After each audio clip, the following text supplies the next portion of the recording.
他中了蛇儿的毒，离五步穿肠、七窍流血可不远了。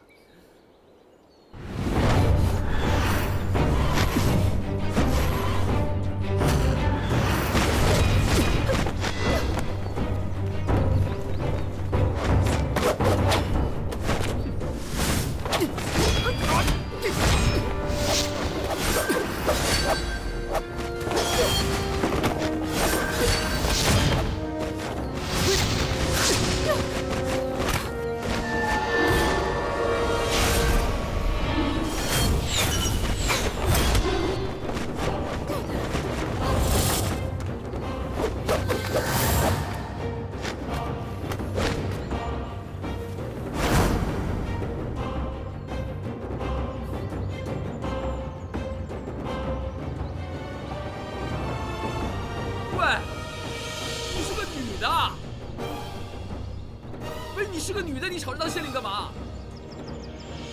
你不知道的事儿还多着呢。哎，都是同道中人，何必苦苦相逼呢？留下这张新脸皮，你快走吧。我先给解药。阿姨，你就走吧，你也不欠我什么的，我自己在这待着就行了。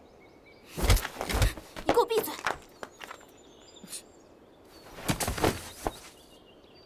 果然和我一样，是个蛇蝎美人。哼，你错了，我只是想安静的使出我的真本事。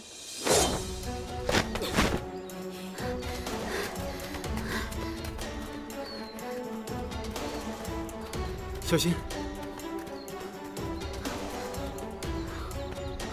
应该在这附近了，去那里看看。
你还是留着自己保卫吧。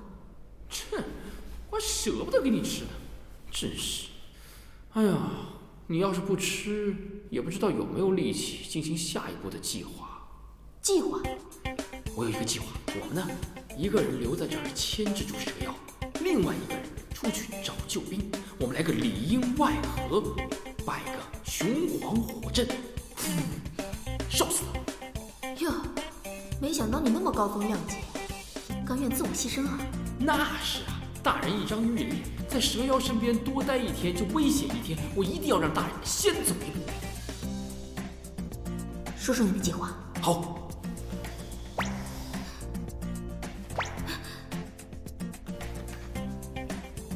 哎呀，干什么你？你好敏感，跟我一样，我也是。别人在我耳朵旁边说话，我也是。哎，你快说你的计划。就是我发现蛇呀，其实都挺懒的，它们都要睡午觉。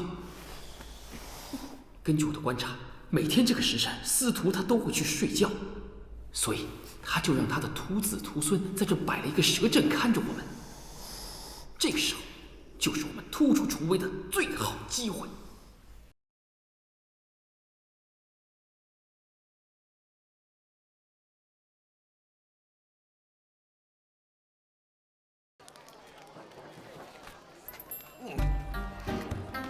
真人，真人，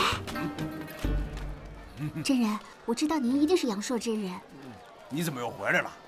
就不怕我收了你？我求求你帮帮我好不好？我知道您真人不露相，但我心爱的人被蛇妖他们抓走了，危在旦夕，只有您能救他。您救完他以后，随便您说。你这个人好奇怪呀！真人，哎，怎么？我求你帮帮我。哼，看在你这么有诚意的份上，那你要付点好处作为定金喽。没事，只要您说的，我都会尽力做的。哎呀，要知道我做这老官夫啊，已经20多年了。哎呀，就没摸过年轻女孩的手，尤其是像你这么标致的。喂，你这老色鬼，干什么你？放开他！哎，你这个老色魔，给我住手！嗯，你在干什么？你一个人找他多危险啊！我确定他就是阳朔真人。对呀，我姓杨名硕，童叟无欺。哎，你们还有多大机会啊？是不是？打了就知道。好。危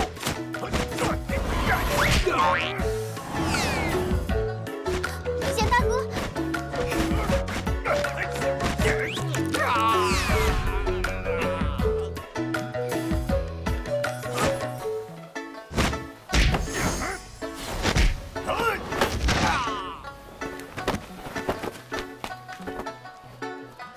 险，大哥！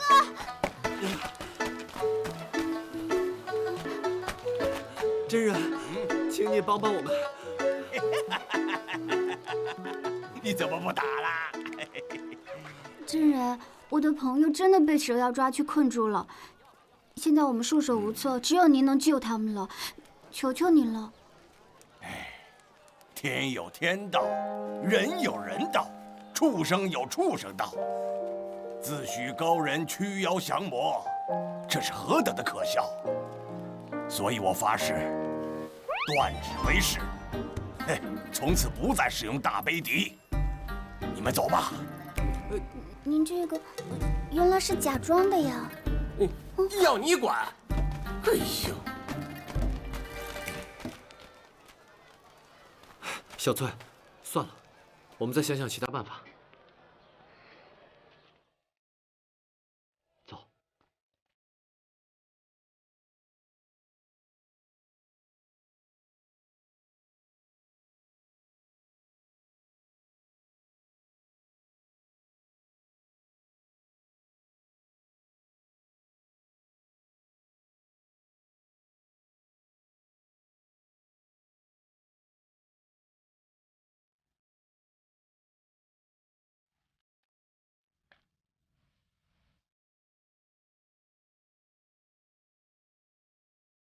老色鬼。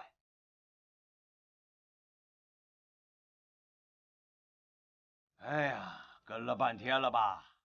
都别躲了，快进来吧。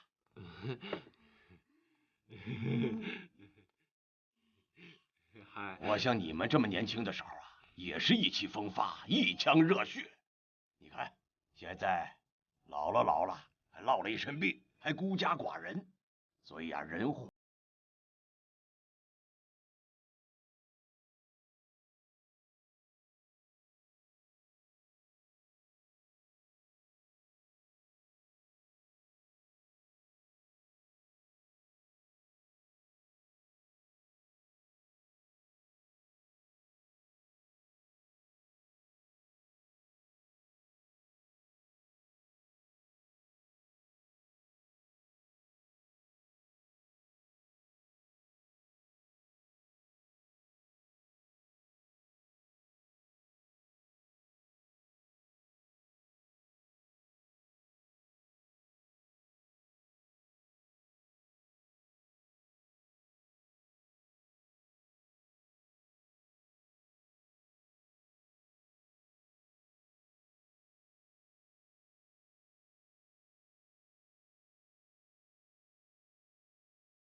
师爷，找到了吗？没有找到白县令。哎呀，看来也只有把瑞夫人的问斩之期延后了呀。不必了。巡抚大人，巡抚大人，不知巡抚大人大驾光临，有失远迎啊。本官听说你们的新县令失踪多日了，颇为担心啊。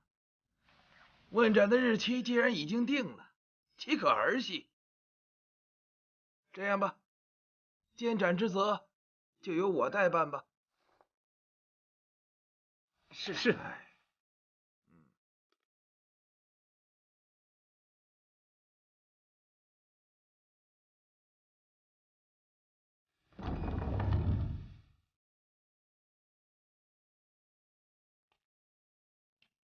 熊哥，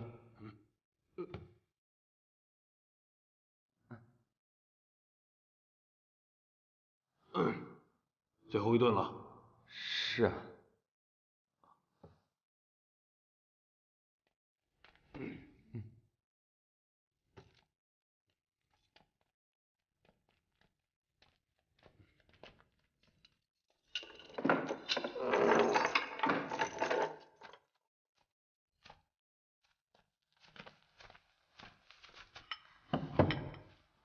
吃吧，最后一顿了。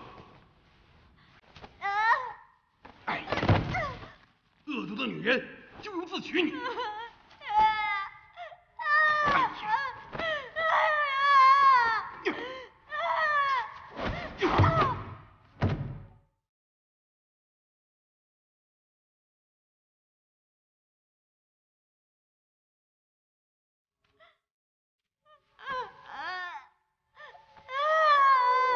走开，快吃吧你！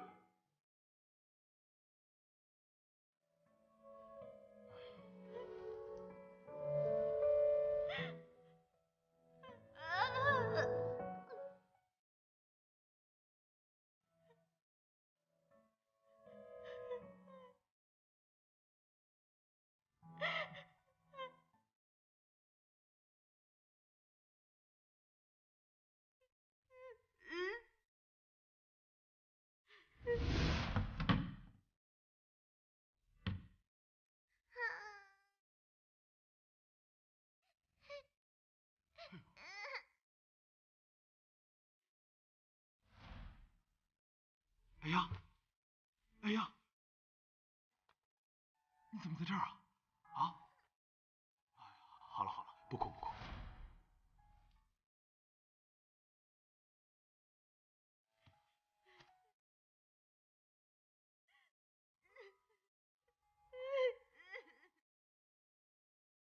哎呀，你是哎呀？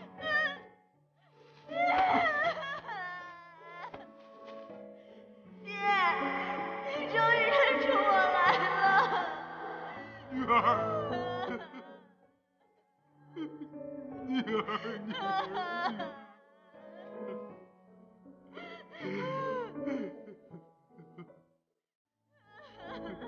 爹是个笨蛋，爹一直没听懂显风华的话呀，笨蛋。哎呀！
你的！喂，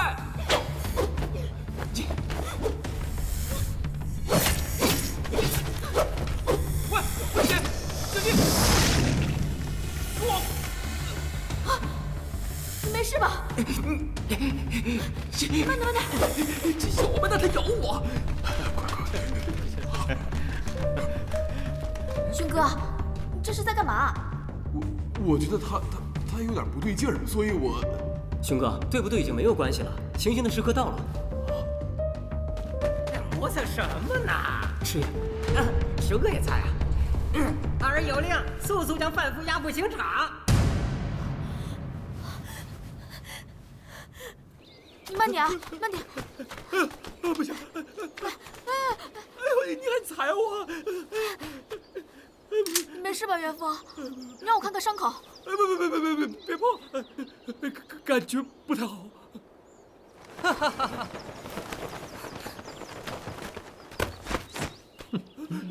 他把我带出来的，我什么都不知道啊！那岂止是不太好啊？他中了蛇儿的毒。 离五步穿肠、七窍流血可不远了。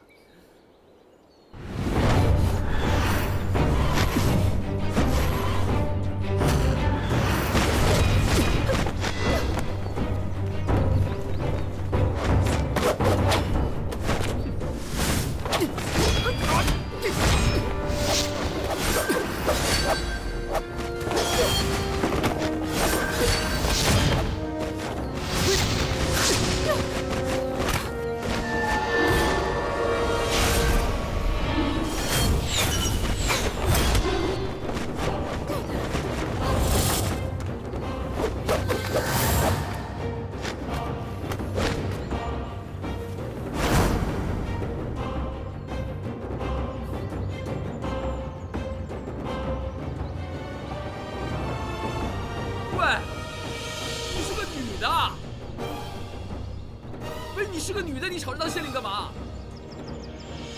你不知道的事儿还多着呢。哎，都是同道中人，何必苦苦相逼呢？留下这张新脸皮，你快走吧。我先给解药。阿姨，你就走吧，你也不欠我什么的，我自己在这待着就行了。你给我闭嘴！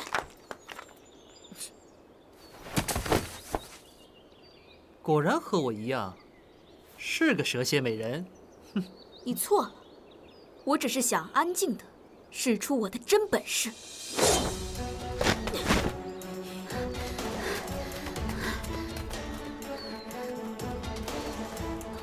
小心，应该在这附近了，去那里看看。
您看，时辰已到，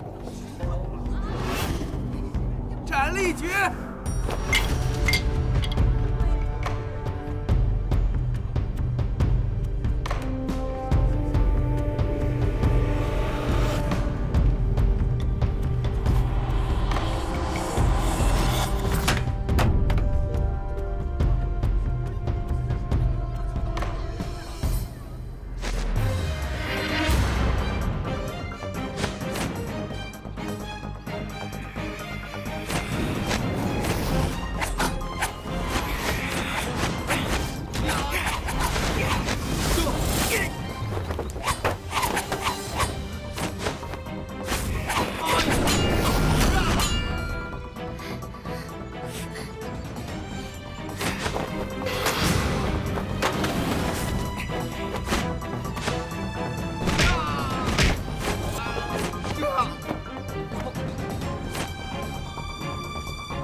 这才是我的真本事，本想留给他的，现在便宜你了。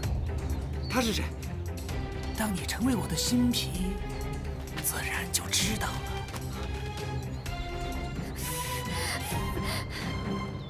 司徒，你心心念念想要换一张美脸，可是你所爱的人都已被你残害，你换来换去，到底是给谁看啊？你不懂，只要我还有这张脸，我就会有很多爱慕者，他们都爱我。哎呀，他们爱的是你的皮相，不是你的人。那是因为你没看到我盛极一时的时候，扎小龙给我提鞋都不配，全城谁不为我倾倒？所以你的脸是脸，别人的脸不是脸吗？不美的人有什么资格活在这个世上？你真的是走火入魔了你！我是一个完美的男人，我不要这张脸，我要你的脸，给你。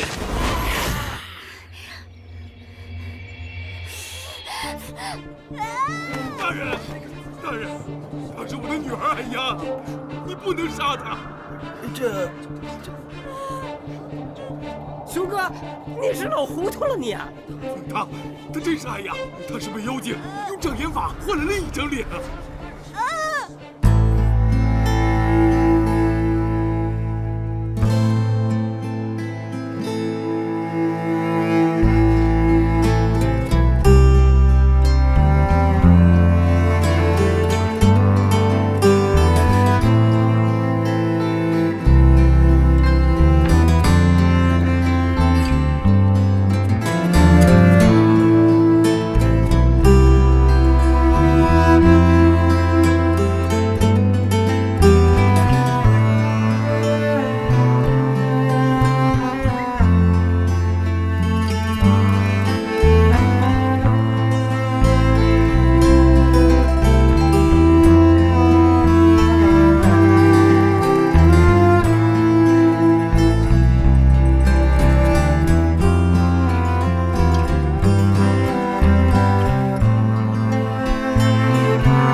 小翠，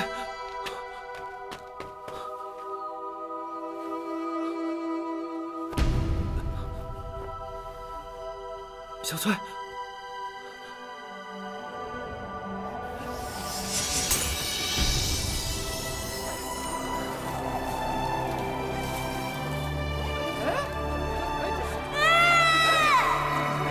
哎呀，哎呀！真的是二丫姐！二丫姐！哎呀，真的是二丫姐！你回来了，哎呀！大人，大人！哎呀，真的是你，你回来了！哎呀，大人，这真变了！什么情况啊？大人，你看，这是我女儿二丫呀！太好了！哎呀！哎呀，没事了，没事了，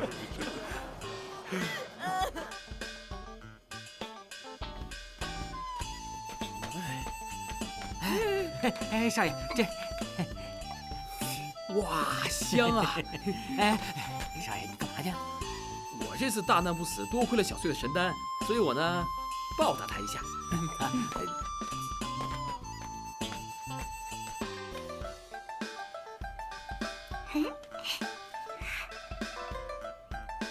大力神丸，元丰最爱。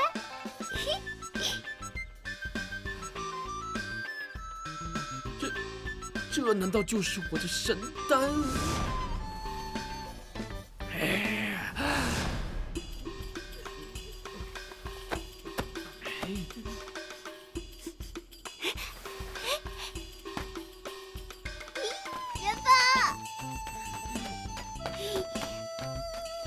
元丰，想不想吃肉啊？好，谢谢。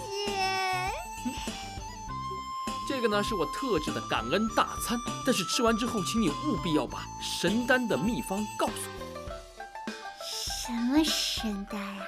就是那个神丹，别给我装！你太不够意思了！你早点把那个神丹秘方给我，我还用做什么门房呢？这不能给你。你背后藏的什么呀？给我看看。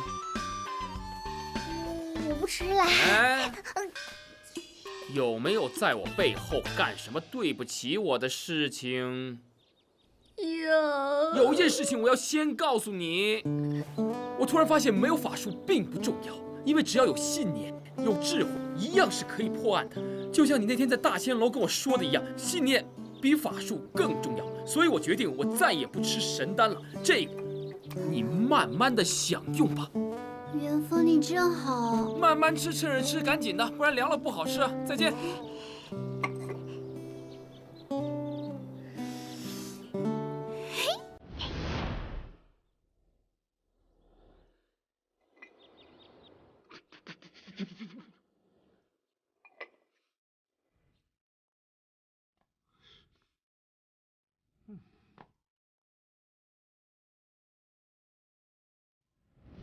真人，到底有什么法子可以让爱丫恢复如初呢？哎，我且问你，这位姑娘美不美？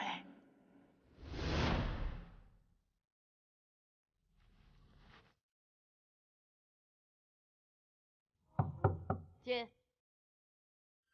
那，你的书。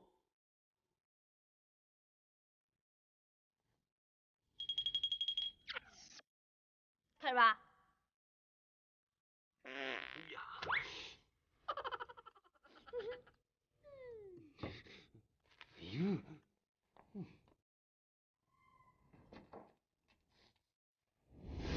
哎呀，谈不上。性子可温柔。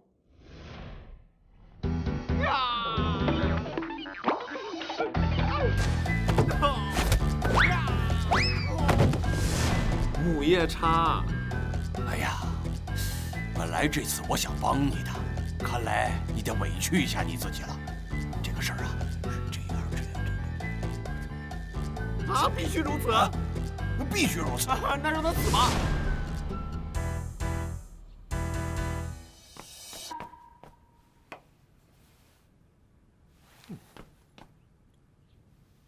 我说，这次这个丫头也算是得到教训了哦。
任风，他怎么会在这里啊？是显风华托我来救你的。显风华？他看你受尽了百般的苦难，才委托我将你体内的蛇毒彻底排出。他正在外面听我的指挥呢。我只要打通你奇经八脉中的膀胱经，就能彻底将你体内的毒素排出。只是其中有为难之处啊！你必须除下衣物，并且浸泡在水中。有道是男女授受不亲。不过，除妖救人乃是我糯米侠的天职。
我可以说话了！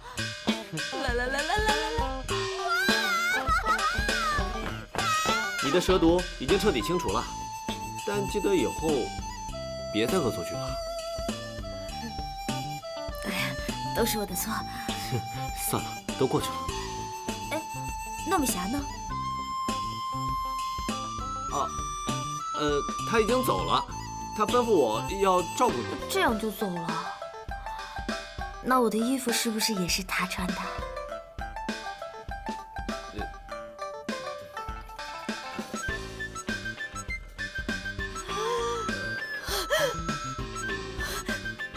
显风华，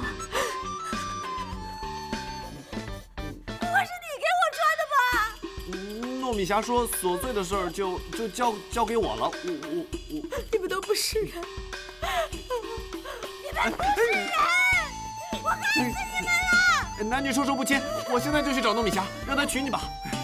他跟我，糯米霞跟我就授受不亲，你跟我就授受得亲了。你这个死呆子，我恨死你了！滚！爱姑娘，中气十足，身体是恢复的蛮好。我先走了。糯米霞，我该怎么办呢？我嫁不出去了，糯米霞啊！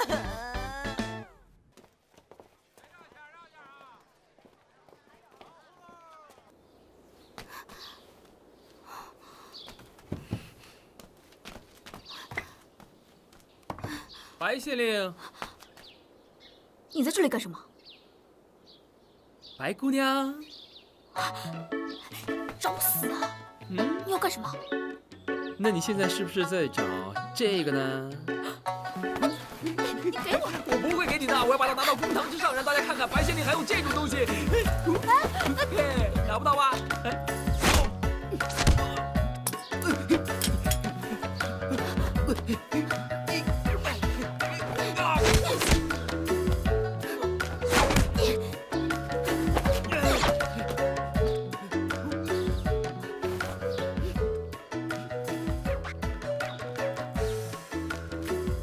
哎呀，元丰啊！娘亲，王夫人，白大人啊！你怎么突然来了？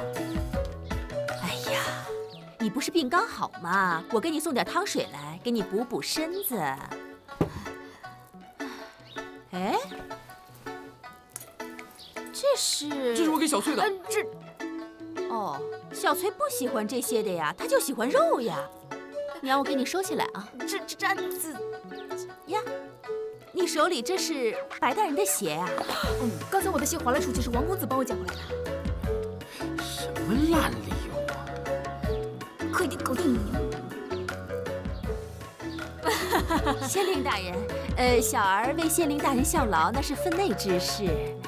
这样，我不打扰元丰为您穿鞋了。元丰，记得喝汤水啊。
什么意思啊？没什么意思，我就是随便说说，随便说说。是不是跟我爹有关系啊？哎，你爹那个情况你又不是不知道，这么多年连个人影都不见。哎呀，我还没骂你这个吃里扒外的兔崽子呢，你明知道她是个女人，你帮她瞒着我。你娘我辛辛苦苦500两雪花银打了水漂，你都不心疼？不行，我得去找巡抚大人去。不要！我想了一个更好的方法帮你出这口恶气。什么法子啊？我让他从县令变成县令夫人。真的？我开玩笑的。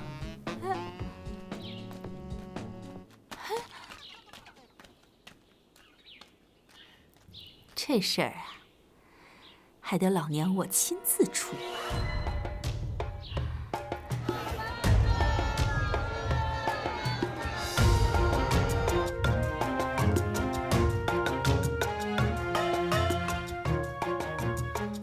王夫人，找本官所为何事啊？咱明人不说暗话，你打算什么时候把县令之位还给我儿子呀？哼，要是我不愿意呢？那也行，先把500两捐官的银子拿来，然后听我安排。开发旧县衙，搬新县衙，每年盈利我们均分，我9，你1。你这也叫均分啊？哼，你不同意啊？别怪我不客气啊。那好吧，你请便。非礼呀！县太爷非礼呀！非礼呀！非礼呀！非礼呀！就你这把年纪，还想别人非礼你呀？你不非礼我，我可以非礼你呀，白姑娘。哎，你干什么你？非礼呀，非礼呀！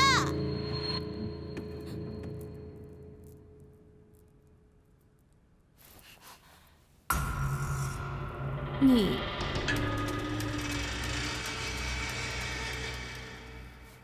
女儿啊，我看你身体恢复的还不错啊。哎呀，以前都是我太任性了，让爹担心啦。哎，你说显风华这小子吧，平时是个怂样，这个我一直怕你嫁给他以后吧，你吃亏了。哎，你说他这次倒是蛮有样的啊。哎，他这回越狱，被白县令给罚了1个月刑封啊。真的？哎，兄哥，哎呀，见到你们真好，在下凑了30两银子，正打。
还是你想拿给糯米侠？哎呀，他不会要的。显风华，你这个贱人，你看我不打死你！哎，师傅再见，师傅再见，打死人了！打死！这个就是给你的，不是给糯米侠的，笨蛋！夫人。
这么多年，想必吃了不少苦。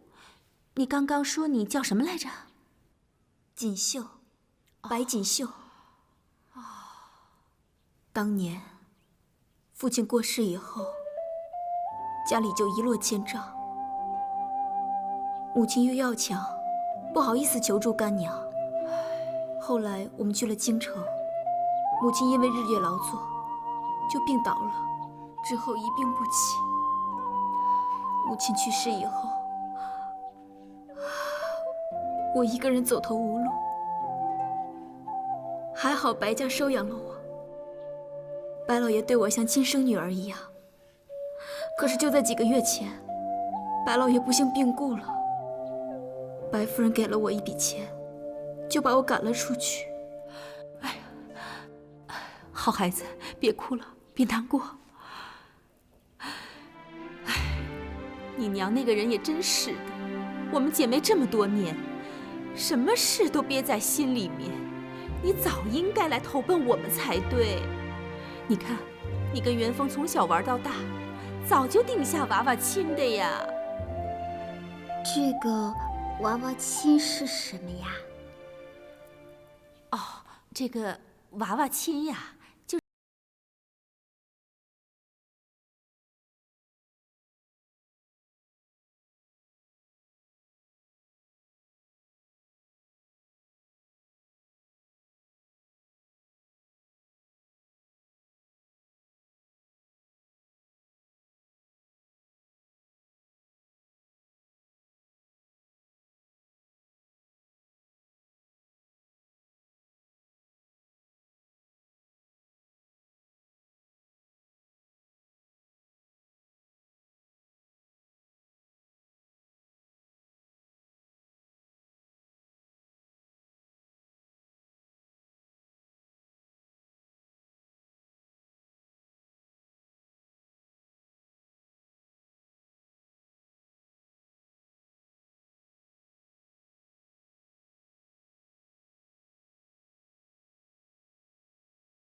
我倒是希望这个毛病永远都不要好。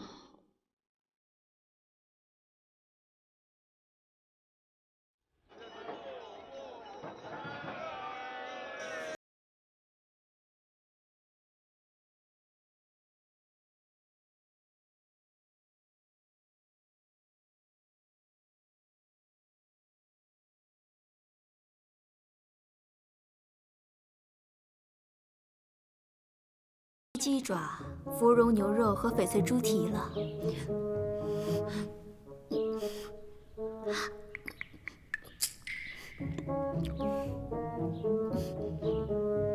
这是什么肉啊？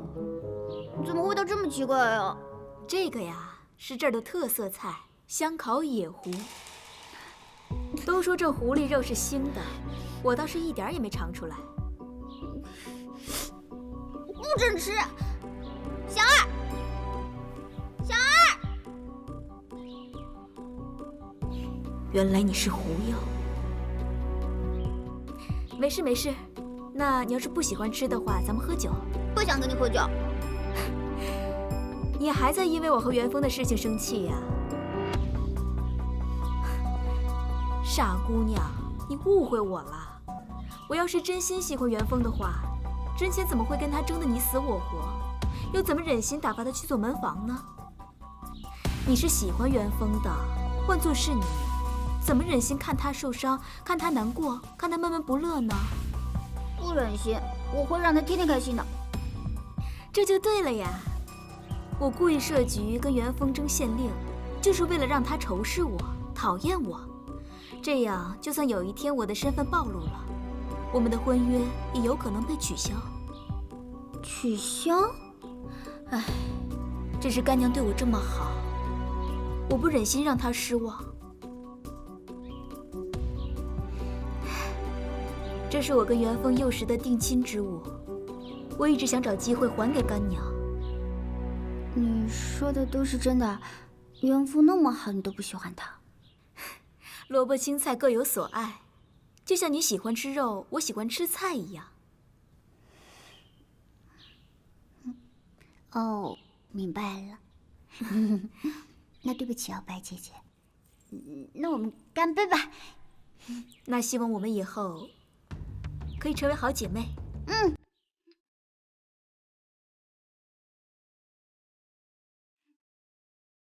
那我先走一步，小翠姑娘，你慢慢吃，慢慢喝。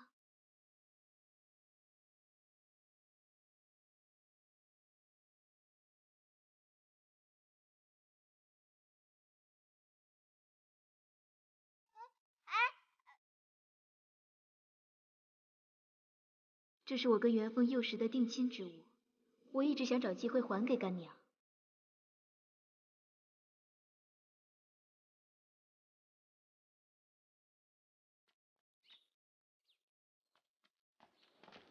哎，锦绣，元丰，怎么了你？我的手镯不见了。就那个蝴蝶镯子啊？嗯。那让下人帮忙找一下，找找喽。我都问过了，但是还有一个人。谁啊？元丰，你怎么又偷吃我的？是他。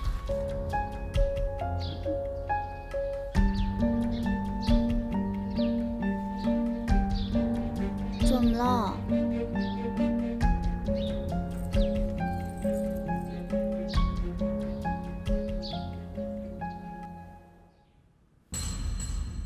不是的，这真的不是我偷的，真的不是。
夫人，容我多一句嘴，我觉得此事有蹊跷。你以为老娘看不出来呀？夫人，你看出来了，干嘛还罚小翠姑娘？我这是给白锦绣一个机会，回来就回来好了，跟元丰抢什么县令啊？满脑子歪门邪道的。我怕元丰以后是拿不住他。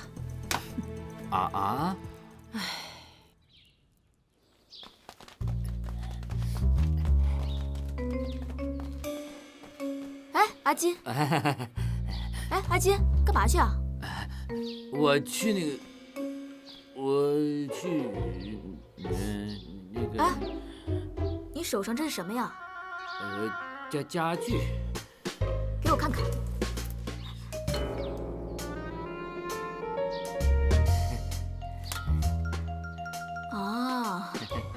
是少爷偷偷给小翠送的吧？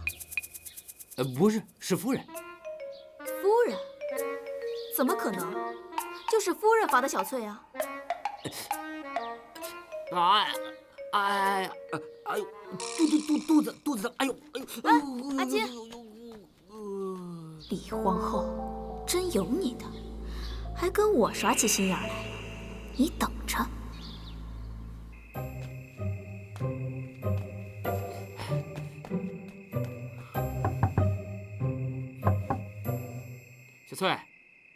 小翠，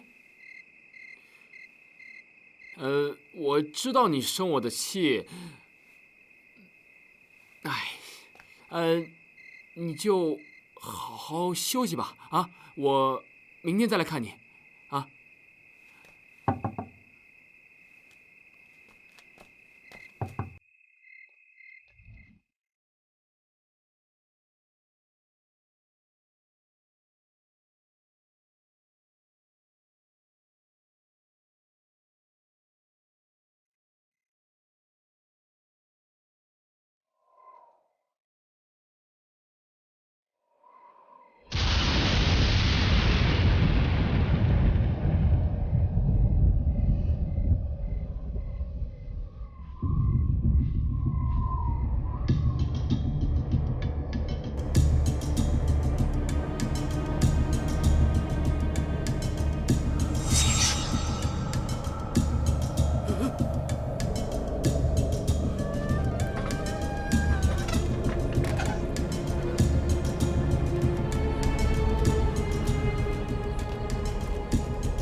王元丰此人深明礼义，心怀百姓，多谋善断，屡破奇案，现任命其为下一任县令。跟上次那个一模一样，字都不改半个，太省力了吧？哎呀，我认字不多，下面就不念了啊。反正就这个意思。从今往后，您就是我们的王大人了。哎呀，王大人，这个新官上任，哎呀，懂的。这个。懂的，这事儿啊，您和六房管事都费心了。赶明儿呢，我再上衙门答谢您。好说。哎，那我就回去了。好，慢走啊。哎呀，宝宝，我们要当县令了。不过我话说在前头啊，我一定不会拆大仙楼的，而且呢，我绝不以权谋私。我要做的就是破天下奇案，保一方平安。哎呀，知道你清廉。来人呐！怎么样，不错吧？这是什么？娘亲自设计的哟。哇，不至于吧？怎么会有人把自己的名字绣在衣服上面？哎呦，这谁说是你的名字呀？这寓意着县城在你的管辖之内，必定是风调雨顺、五谷丰登，是吧，宝宝？是吧？我上堂审案的时候就穿，好吧？我现在上厕所。上面。这孩子。我跟你说，那件衣服就是太不严肃，怎么穿啊？我让你做的那件正经的官夫，什么时候能做？好了，哎，少爷，就这家，你放心，早说嘛，都走过了。哎，老板，我订的衣服呢？还没做好。是什么意思啊？我提前那么多天给你的布，现在还没做好。你知道这是谁吗？新上任的县令王大人。王大人，实在对不起啊。哎，行，只因外子他最近忙于……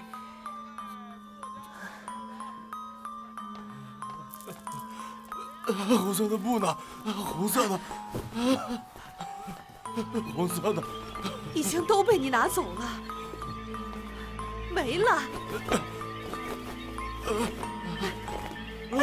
这是客人订的。闪开！我呢？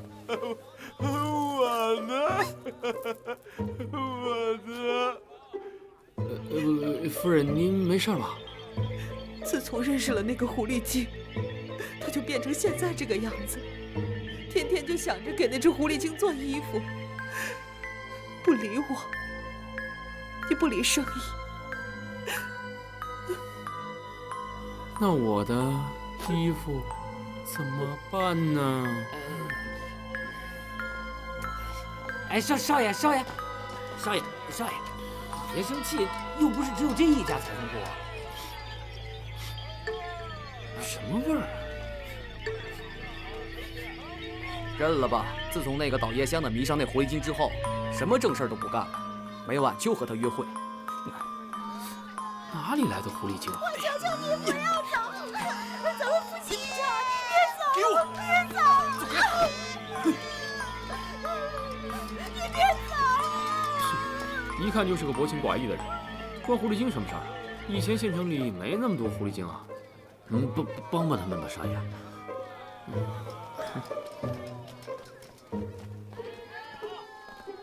死熊，臭熊！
衣服漂不漂亮呀？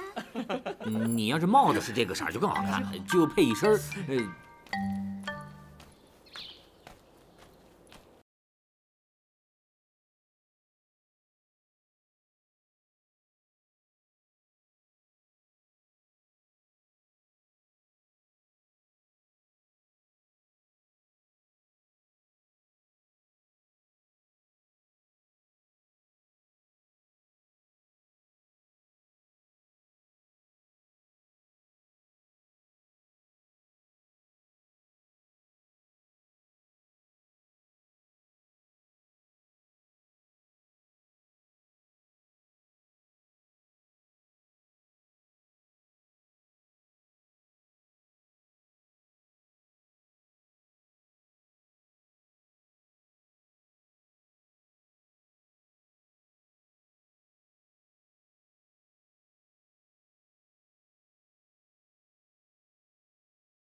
是。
真的是我的亲娘啊！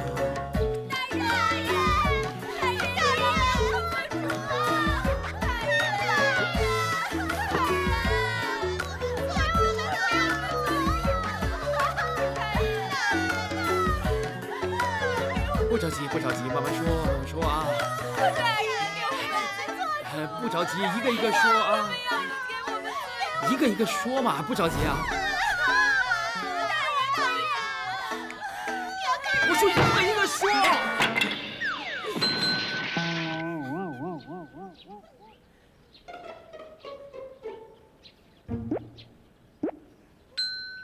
你先说。大人，我家相公原本是个老实人，可是自从认识了红娘子之后，他就每晚都不回来，还说要休了我。我相公也是，每天从子时出去到某时才回来。我不知道那个相好的叫什么名字，只知道那个贱人喜欢穿一身红色的衣服。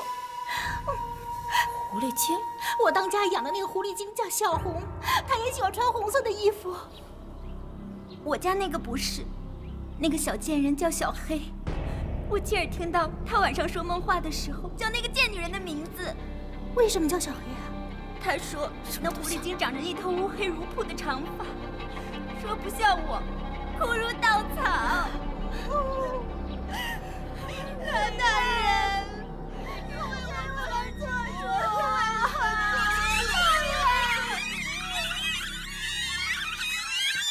停啊！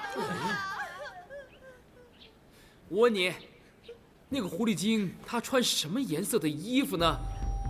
是不是红色的？好像是。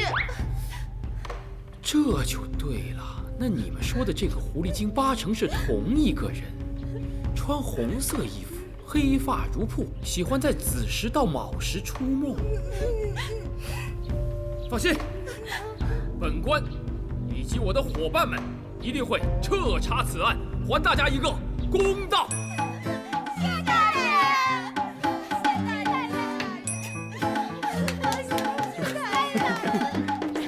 谢大人。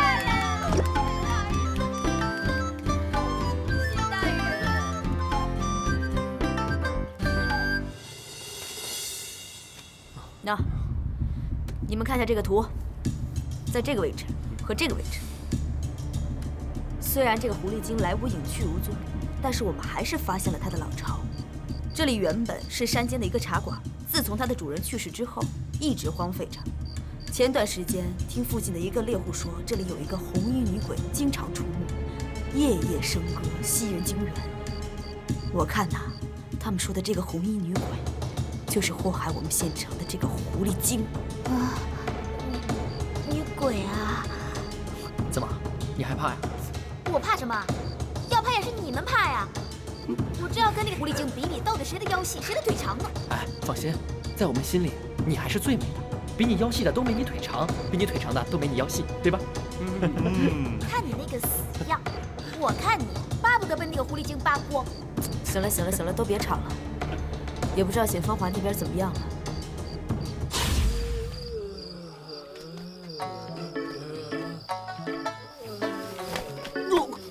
王元丰，你在这干嘛？我来查案呢。我现在是县令，所以我得身先士卒啊。小翠呢？她怎么没跟你一起啊？她病了，在家里休息。她没事吧？本来有她保护你，我还放心一些。要你放心干嘛？我没那么差吧？只要紧紧的跟着你，我一定没有问题的。就是因为你紧紧的跟着我，我才有问题。